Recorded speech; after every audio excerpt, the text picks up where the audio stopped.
인선 7기 지방의회가 3주년을 맞이했습니다. 내년 1월이면 지방의회 인사권 독립 등 지방자치법이 전부 개정되면서 지방의회의 새로운 변화도 예고되고 있는데요. 군포시의회 첫 여성의장인 성복임 의장과 함께 다양한 의정활동 이야기 나눠보겠습니다. 의장님 안녕하세요. 안녕하세요. 지금 저희 녹화 시점으로 봤을 때 올해 첫 정례회로 상당히 좀 바쁘신 시기를 보내고 계신데 네. 우선 이렇게 참석해 주셔서 감사하다는 말씀 드리겠습니다. 네, 초청해 주셔서 감사합니다. 네, 그 올해 첫 정례회 좀 어떻게 진행되고 있나요? 예, 저희가 6월 1일부터 253회 1차 정례회의가 시작이 됐습니다. 그래서 18일까지 진행될 예정이고요. 그래서 그 조례 및 기타 안건 심사, 그리고 2차 추가 경정 예산안, 그리고 2020년도 결산, 그리고 이제 2020년도 행정사무 감사를 진행하게 됩니다. 그래서 이번에는 제가 개회사에도 인사말에 그렇게 이야기를 했는데 2050년까지 우리가 탄소 중립을 달성하겠다라고 대통령도 천명을 하셨습니다. 그래서 저희도 탄소 중립의 가치를 중심으로 이번 행정사무 감사나 예산 모든 부분을 자세히 들여다볼 예정입니다. 네, 그 행정사무감사를 앞두고 빠뜨릴 수 없는 게 우선 현장 점검일 것 같아요. 네. 진행 상황이 어느 정도 되는지를 알아야 또 보완하고 개선해야 될 부분들을 지적할 수 있을 것 같은데 어떤 현장들을 좀 점검하셨나요? 네, 저희가 이제 이번이 마지막 행정사무 감사입니다. 그래서 지난달 의원님들하고 함께 현장 조사를 나갔습니다. 그래서 금정역 복합환승센터 건립 예정지, 그리고 군포일동 복합문화복지행정타운, 그리고 군포 역세권 도시재생 뉴딜 사업 등 10여 개 사업을 현장 조사를 진행했습니다. 저희들이 서류로만 볼 수 있는 것은 한계가 있어서 현장을 통해서 브리핑을 받고 현장에서 조사를 하고 추가적인 자료들을 요구해서 이번에 이제 행정사무 감사 기간에 세세히 들여다볼 예정입니다. 네, 그러면 빠뜨릴 수 없는 질문이 이 금정역 복합 환승센터일 것 같아요. 왜냐하면 모든 분들의 군포 시민들의 수건 사업이기도 한데 네. 이게 좀 진척이 좀 더디다 이런 이야기가 있어요. 네. 좀 상황이 어떻던가요? 지금 이제 코로나로 인해서 약간 조금 진척이 이제 더딘 감이 있습니다. 저희가 현장 조사의 첫 번째 대상지로 삼았던 곳도 금정역 복합 환승센터 부지였습니다. 그래서 이번에 현장 감사와 그리고 행정사무 감사를 통해서 이 부분과 관련해서 좀 더 세세히 들여다볼 예정이고요. 그리고 추진 현황과 그리고 의원님들이 주로 이제 주문하신 사항이 복합환승센터가 들어왔을 때 주변 상권과의 상생의 문제 등 여러 가지를 질의를 하셨습니다. 그리고 현재 이제 늦어지고 있다라는 그런 이제 말씀도 계셨는데 이 추진에 문제가 없도록 추진을 빨리 하도록 그렇게 지금 주문을 하고 있습니다. 네, 요 개발에 대한 의회의 입장은 좀 어떠세요? 예, GTX 신호선 시대를 맞이해서 금정역 같은 경우는 이제 군포의 관문입니다. 그래서 군포의 발전과 성장의 신호탄이 될 수 있다라고 보고 있고요. 저희 시의회에서도 적극적으로 금정역 환승센터가 잘 개발될 수 있도록 지원할 예정입니다. 예, 의장님께서 관심을 또 두고 계신 부분이 군포 역세권 도시 재생 사업인데 이 부분에 대해서는 점검을 계속하고 계시죠? 네, 물론입니다. 군포 역세권은 2028 군포시 도시재생 전략계획에서 중장기 도시재생 정책 방향으로 설정한 4개소 중에 활성화 지역 중 1순위 지역입니다. 특히 또 국토부에서 공모한 도시재생 뉴딜 사업에 선정되어서 108억 원의 국도비도 확보를 했습니다. 이 사업으로 군포 역세권 일원의 경제, 사회, 물리적 활성화를 위한 구체적인 도시재생 단위 사업이 추진될 것입니다. 행정사무감사, 현장감사에서도 의원님들께서는 도시재생 사업이라는 것이 어떤 시의 계획만으로 갈 수 있는 것이 아니기 때문에 주민들과 세세히 논의를 해서 추진하라는 부분들을 주문을 하셨습니다. 네, 이런 지역 곳곳에 있는 현안들에 대해서도 지속적이고 또 꾸준한 관심을 부탁을 드리겠습니다. 네, 이 다음에는 의정활동 이야기를 조금 해볼까 합니다. 그 의장님이 취임하시면서 항상 강조하셨던 게 그 현장 소통 이 부분인데 취임하신 지 1년 남짓 됐는데 이 현장 소통 좀 성공적으로 해왔다고 보시나요? 네, 제가 의장으로 취임하고 나서 이제 코로나로 인해서 상당히 난감한 상황이었습니다. 그런데 이게 이제 코로나가 장기화되면서 스톱해 있을 수만은 없다라고 해서 비대면 방식으로 저희들이 정책 생산을 위한 토론회들을 계속 진행을 했습니다. 그래서 주민참여 예산이 올해로 10년째를 맞이하고 있는데 주민참여 예산의 과정을 되돌아보고 그리고 우리가 보완할 문제는 없는지에 대한 주민참여 예산에 대한 토론회를 진행을 했고요. 그래서 토론회 결과를 가지고 행정과 협의를 해서 새로운 주민들의 참여를 확대하기 위한 그런 과정이 현재 시행 중에 있습니다. 그리고 2월 달에는 장애인 체육 활성화 방안에 대한 토론회도 진행을 했고 현재는 저희 시의회에 그 1인 미디어실을 만들어서 유튜브나 이런 비대면 방식으로 시민들과 소통을 강화하기 위한 그런 다양한 노력들을 하고 있습니다. 그 1인 미디어실은 실제로 운영이 됐나요?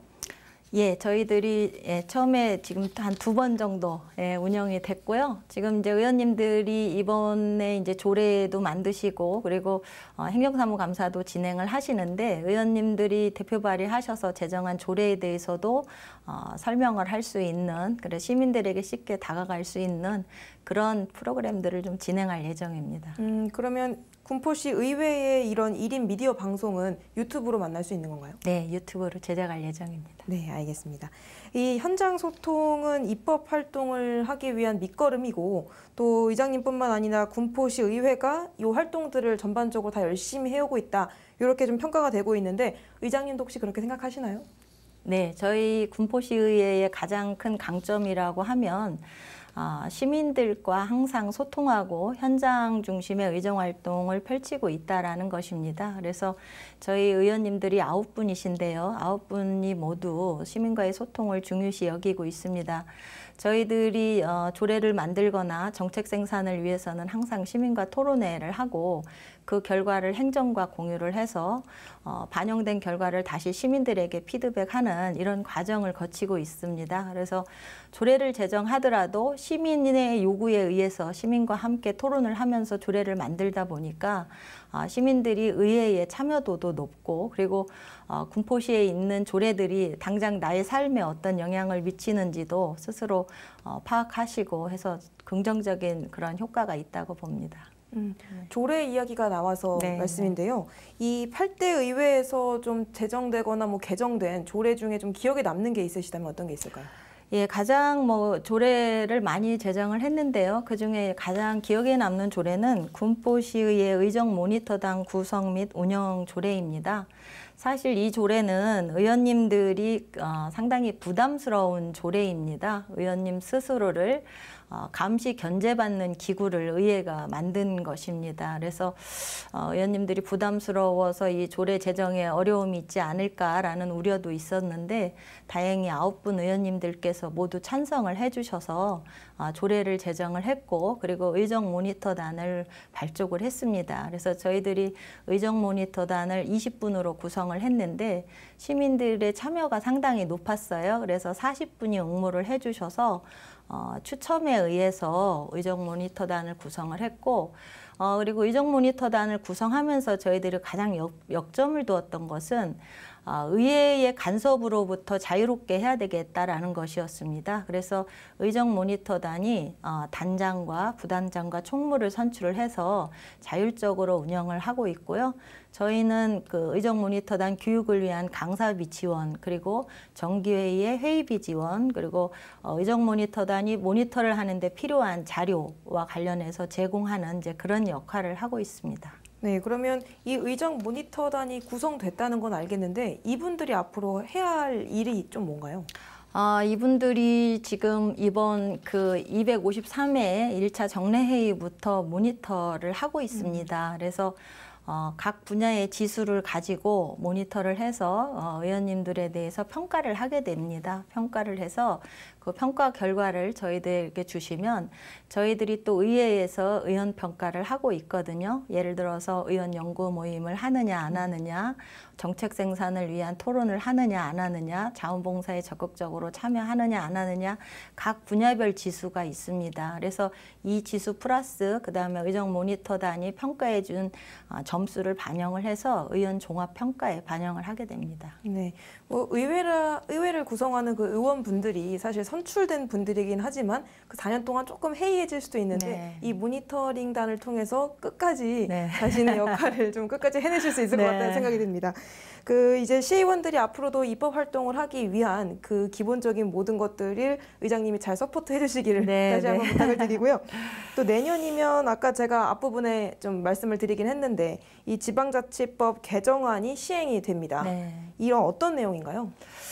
그 지방자치법 이제 개정으로 실질적인 자치 분권 확대와 자치 입법권을 강화할 수 있는 토대가 마련되었습니다. 지방의회의 입법 역량 강화를 위해서 그 시도의회 의장에게 사무처 직원의 인사권을 부여를 했고요. 그리고 지방의원들의 의정 활동을 지원하기 위해서 입법 지원 인력을 도입할 수 있도록 했습니다. 그런데 이제 지방의원들에게 권한만 강화를 시켜준 것이 아니라 권한을 높이는 대신에 책임성과 투명성을 강화하기 위해서 또 윤리특별위원회를 상설화하도록 그렇게 했습니다. 이 지방자치법 개정으로 의회의 기능이 분명히 더 강화가 될 텐데 의장님은 좀 어떻게 보세요? 저는 상당히 환영을 합니다. 저희 그 의장단 협의회에서도 국회에 가서 기자회견도 하고 이번에 반드시 지방자치법을 개정해야 된다. 그리고 의회의 인사권 독립은 너무나도 중요하다라는 부분을 계속 어필을 했었는데요. 이게 인사권 독립의 경우는 의회에 있는 직원들이 결국은 또 집행부서로 가야 하는 공무원이다 보니까 집행부서를 감시 견제하는 역할을 하는 의원들을 보좌하는 데 상당한 어려움이 있습니다. 그래서 인사권을 이제 시장께서 가지고 있기 때문에 적극적으로 의원을 보좌하는 역할을 하면서 받게 되는 어떤 불이익이나 이런 부분들에 대한 우려 때문에 어려움이 있었는데 이런 인사권 독립으로 인해서 의회에서 일하는 직원들이 소신껏 의정 활동을 지원할 수 있는 그런 발판을 마련했다라고 보고 있습니다. 그러면 이 지방자치법이 개정된 이후에 뭐 개인적으로라도 혹시 이런 부분들이 좀 개선됐으면 좋겠다. 좀 여태까지 미흡했던 부분이 뭐였다라는 거 한 가지 정도 예시 들어주실 수 있을까요? 사실은 가장 미흡한 것은 이제 의원들의 의정비 부분이 이번에 반영이 되지 않았습니다. 그런데 의정비의 경우에는 지역별로 약간 차이는 있지만 저희 군포시의회 같은 경우도 의정비가 한 달에 한 310만 원 정도 이렇게 받고 있습니다. 그런데 의원들이 사실은 자기 직업을 가지고 있지 않고 의정활동을 중심으로 활동을 하다 보니까 어려움이 많이 있습니다. 그런데 이제 이런 부분들이 또 그 의정비 인상을 현실화하는 데 어려움이 있었던 것이 가끔 가다가 이제 의회에서 일부 의회에서 의원들의 일탈 행위 이제 이런 부분들로 인해서 국민들께서 또 국민들께 실망을 안겨드린 그런 측면들도 있었고 그것으로 인해서 의회 무용론까지도 나오는 경우들도 있었습니다. 그러나 대부분의 의원들은 시민들께서 주신 4년의 시간을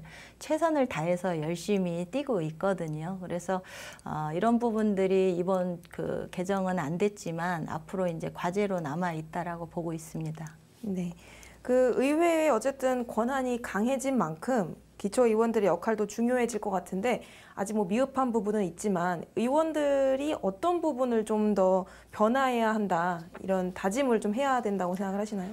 예, 올해가 지방의회 30년이 되는 해입니다. 그래서 가장 중요한 것은 그 국민의 신뢰, 시민의 신뢰를 획득하는 것인데 사실은 이제 의원들이 활동을 하는 데 있어서 어떤 그 언론적인 측면이나 소통의 측면이 그동안 약간 부족한 측면이 있었습니다. 그래서 저도 제가 그 많이 받았던 질문 중에 가장 많았던 게 도대체 시의원은 무슨 일을 하는 거예요? 이런 질문을 많이 받았었거든요. 열심히 일을 함에도 불구하고 시민들께서 시의원이 무엇을 하는지 모른다라는 것은 사실은 저희들이 다양한 어떤 소통 채널을 통해서 시민과 공유하고 공감하는 그런 과정에서는 좀 부족하지 않았나라는 그런 생각이 들고 있습니다. 그래서 시민과의 소통 채널을 강화하는 것도 중요하다라고 보고 있고요. 그리고 4년의 시간은 시민께서 시민의 소중한 세금으로 당신 의정활동만 하라 이렇게 해서 저희들에게 주는 시간입니다. 그런데 그 시간의 1분 1초도 너무 아까운 시간이고 그리고 그런 시간들을 최대한 효율적으로 하려고 하다 보면 사실은 전문성이 높은 의원이 돼야 합니다. 그래서 저희 의회에서는 한 달에 한 번씩 그 의원 교육을 하고 있습니다. 그래서 각 분야의 다양한 주제를 가지고 교육도 하고 있고 지역에 있는 현안을 가지고 토론회도 하고 있습니다. 그래서 의원님들이 가지고 있는 생각의 격차도 좁히고 그리고 전문성도 높이기 위한 그런 노력을 하고 있고요. 그리고 가장 중요한 것은 도덕적인 의원이라고 봅니다. 네. 그 교육 말씀하셔서 한 가지 여쭤보고 싶은 게 있는데 실제로 이 지역 현안에 좀 도움이 될 만한 그 전문성 강화 교육이 있다면 어떤 것들 좀 하고 계세요? 저희들은 일단 성평등 교육이라든지요. 그다음에 이제 저희 아동이 자라기 좋은 도시, 아동이 행복한 도시를 만들어야 되겠다라고 해서 아동 친화 도시 관련된 교육 그리고 민주시민 교육, 도시재생과 관련된 교육, 또 앞서서도 말씀드렸지만 또 노동 문제가 있습니다. 그래서 비정규직의 문제, 그리고 주민참여 예산의 문제, 또 장애인에 대해서 장애인지 교육, 장애 인권 교육 이런 부분들 다양한 주제로 해서 하고 있고 그리고 군포시의 또 가정폭력 사태는 어느 정도 되는지 이런 부분들에 대해서 의원님들이 행정사무감사만 통해서 하는 것이 아니라 또 시에서 위탁을 받고 있는 기관들의 어떤 교육과 토론회를 통해서 저희들이 한 달에 한 번씩 그런 현황들을 파악하고 앞으로의 방향에 대해서 고민을 하는 그런 과정들을 계속 가지고 있습니다. 네. 그 지역 현안에 관련돼서 추가 질문을 한 번만 더 드릴게요. 네네. 이 지역 현안 중에 그동안 다양한 민원들이 있고 지역 곳곳을 다니시면서 주민들 이야기를 들으셨을 텐데 네. 아직까지 해결이 됐든 안 됐든 간에 좀 기억에 남는 그런 민원 같은 게 있으세요? 가장 기억에 남는 것은 이 민원을 그 민원의 내용보다는 그 민원을 해결했던 방식의 문제였는데요. 저희가 공교롭게도 두 가지 다 제 지역구에서 이제 발생됐던 민원이었는데 이게 도시가 새로 생성되다 보면 이제 부족한 것들이 많습니다. 인프라에서부터 시작을 해서 교통의 문제부터 그래서 그러다 보니까 집단 민원이 발생이 됐습니다. 그래서 예전 같으면 그 공무원들이 그냥 설명을 하고 된다 안 된다 홈페이지에 답변을 다는 형식이었지만 이번에 이제 시와 의회의 이 문제를 처리하는 방식은 달랐습니다. 그래서 현장에 들어가서 시민들하고 계속 논의를 하면서 이 부분을 해결을 했던 그런 모범적인 사례들인데요. 저희가 송정지구의 사례도 그랬고 삼성마을의 사례도 그랬습니다. 그래서 공무원들이 들어가서 그 지역의 민원을 전체를 파악하고 그리고 그 민원을 각 부서별로 나눠서 실행 계획을 내고 다시 그 민원을 가지고 가서 주민들에게 설명을 하고 이런 과정을 거쳐서 민원이 모두 해결되지는 않았지만 그 과정을 보면서 주민분들이 행정에 대한 신뢰도 상당히 높이면서 이런 좋은 결과를 가져왔던 그런 경험이 있습니다. 네, 지금까지 상당히 주민들의 삶에 들어가서 가교 역할을 잘 해오고 계신 것 같은데 네. 그 남은 임기 기간 동안 꼭 해보고 싶은 일 혹은 이렇게 기억되고 싶다 하시는 부분이 있으신가요? 그러니까 저희가 이제 임기가 1년밖에 남지 않았어요. 그래서 제가 항상 그런 생각을 합니다. 이게 시간이 선출직에가만 빨리 가는 것인가? 월요일 날 출근했는데 왜 다음 날이 금요일이냐? 이제 이런 이야기를 많이 하는데 일단은 이제 주어진 시간이 현재로서는 1년밖에 남지 않았고 그래서 이 1년의 시간을 정말 값지게 써야 되겠다라는 생각이 있습니다. 그래서 8대의에 들어와서 여러 가지 시도들을 많이 했습니다. 아까 말씀드렸던 사실 의원평가 같은 경우는 의원들이 거부하면 하기 어려운 것이거든요. 그런데 저희 시의회에서는 이제 그런 부분들 또 의정 모니터링단을 설치했다든지 이런 부분들을 시도하면서 또는 공부하는 의회 그리고 정책을 생산하는 의회가 되기 위해서 계속 한 달에 한 번씩 의원들 교육과 그리고 정책 토론 이런 것들을 진행을 하고 있고, 그리고 정책 토론을 하면 항상 그 자리에 반드시 담당 부서가 옵니다. 그래서 정책 토론의 결과를 가지고 가서 이것을 어떻게 행정에 반영할지에 대한 다시 브리핑을 의회에 와서 하고 있습니다. 이렇게 하다 보니까 그냥 보여주기식 정책 토론이 아니라 실제 행정에 반영하고 그것을 또 힘을 모아서 함께 나아가는 이제 그런 일들을 하고 있거든요. 그래서 어쨌든 뭐 열심히 하겠다라는 그런 각오이고요. 군포시가 이제 미래 100년을 준비하고 있습니다. 그래서 아까 앞서 말했던 금정역 복합 환승센터부터 다양한 사업들을 구상을 하고 있고, 이제는 군포시가 정체되지 않고 앞으로 나아가야 하는 그런 시점이다 이렇게 보고 있습니다. 그래서 그런 부분과 관련된 사업을 의회는 감시 견제도 하지만 또 시민들을 위해서 적극적으로 지원하겠다라는 생각입니다. 네, 지금껏 그래왔던 것처럼 앞으로 뭐 비록 1년밖에 남지 않으셨지만 계속 바쁘게 움직이실 것 같은데 네. 마지막으로 이 방송을 보고 있을 군포 시민들에게 한 말씀 해주시죠. 네, 시민 여러분, 그동안 코로나로 인해서 많이 힘드셨죠? 코로나가 이렇게 장기화되다 보니까 우리가 소중하게 생각했던 일상들이 정말 너무 그리워집니다. 우리 시민 여러분께서 일상으로 하루속히 복귀할 수 있도록 저희 더욱더 노력하겠다는 말씀 드리고요. 그리고 저희 시의회가 이제 8대 시의회가 1년밖에 남지 않았습니다. 그러나 1년의 시간 헛되이 보내지 않고 시민에게 온전히 돌아갈 수 있도록 그렇게 더욱 노력하겠다는 말씀 드리겠습니다. 전문성이 높은 의회, 그리고 도덕성이 높고 현장 중심의 의정활동을 통해서 시민 속으로 파고 들어가는 그런 의회가 되겠다는 말씀 드리겠습니다. 시민 여러분 항상 건강하시고 행복하시기를 기원드리겠습니다. 감사합니다. 네, 오늘 출연해 주셔서 감사합니다. 네, 고맙습니다. 타인과 함께 타인을 통해서 협력할 때 위대한 것이 탄생한다 라는 말이 있는데요. 군포시 의회가 시민과 함께하는 의정활동을 통해 더 나은 군포를 만들어주길 바라면서 오늘 순서 여기서 마치겠습니다. 감사합니다.